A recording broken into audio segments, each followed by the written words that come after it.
What's up, YouTube? It's your boy RJ, and today it dawned on me. It has come to my attention that a lot of people don't know just how much of a threat Dr. Doom actually is. They have no idea what the fuck we are dealing with.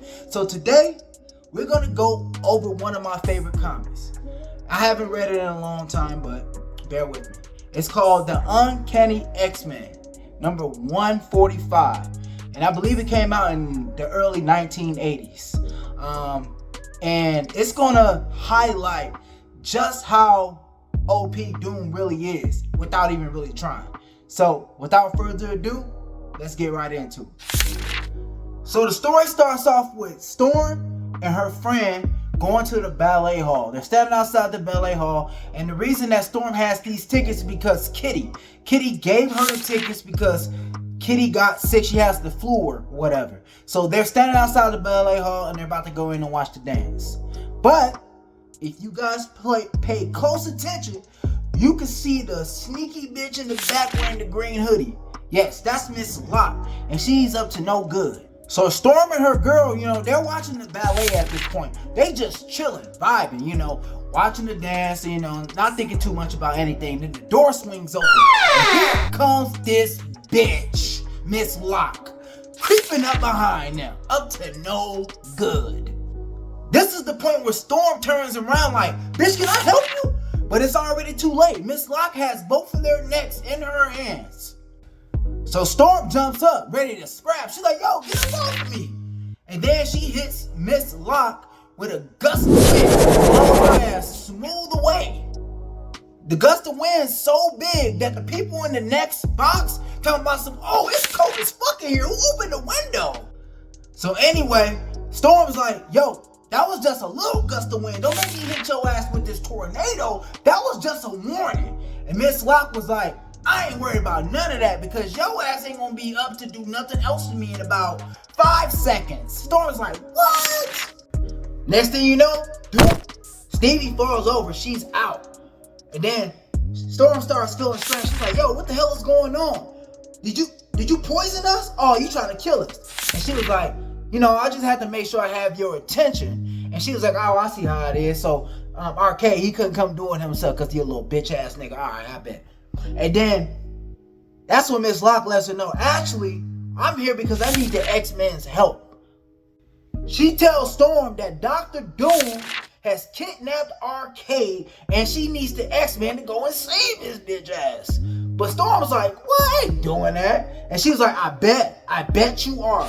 Then she starts listing off the people from the X-Men's family that they already kidnapped. They holding them hostage in Murder World. So Storm is like, damn, got my ass again. And then Storm, she passes out. And that's when we cut to the next part. So Storm wakes up. She's like, damn, what she put in that shit, bro? My head is banging.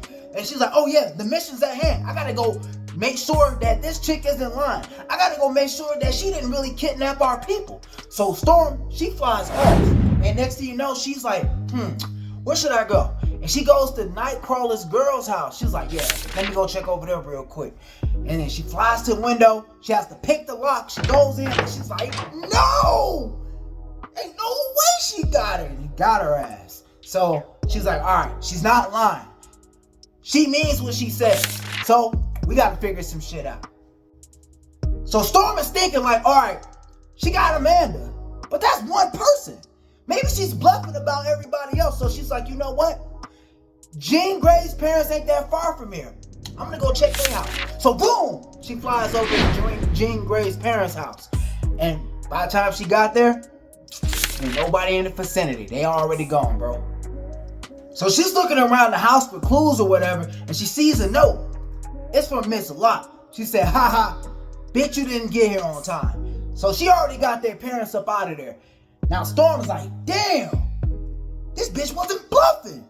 So Storm's like, you know what? She sees a little globe of Jean Grey's face. And she's like, you know what, Jean? We couldn't save you, but I put that on my mama. I put that on my daddy. We gon' save your parents. If I could have died in your place, I would have. You're a real one. Let's go get this shit taken care of. So she takes off. So Storm, she goes back to the school. She meets up with the X-Men and lets them know everything that's going on. So Charles Xavier, he's like, you know what? I'm gonna call up Hank McCoy real quick and see what he thinks about the situation.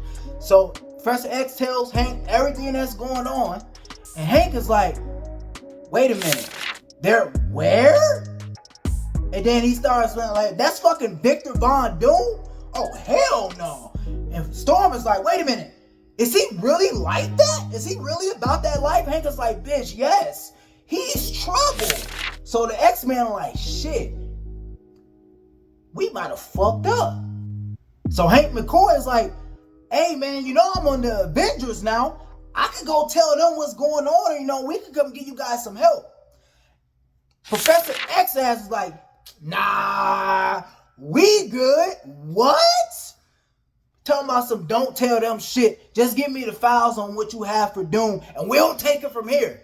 Wolverine looking at him like, what the fuck are you talking about? You're trying to get us killed. Hey guys, if you guys enjoyed this video and you want to see part 2, me finishing up this story, like the video, comment, part 2 please, and please subscribe if you haven't already. I want to be doing videos like this for the foreseeable future, and if you guys have any requests for any other comic stories you want me to tell you, let me know in the comments. RJ the Creator out.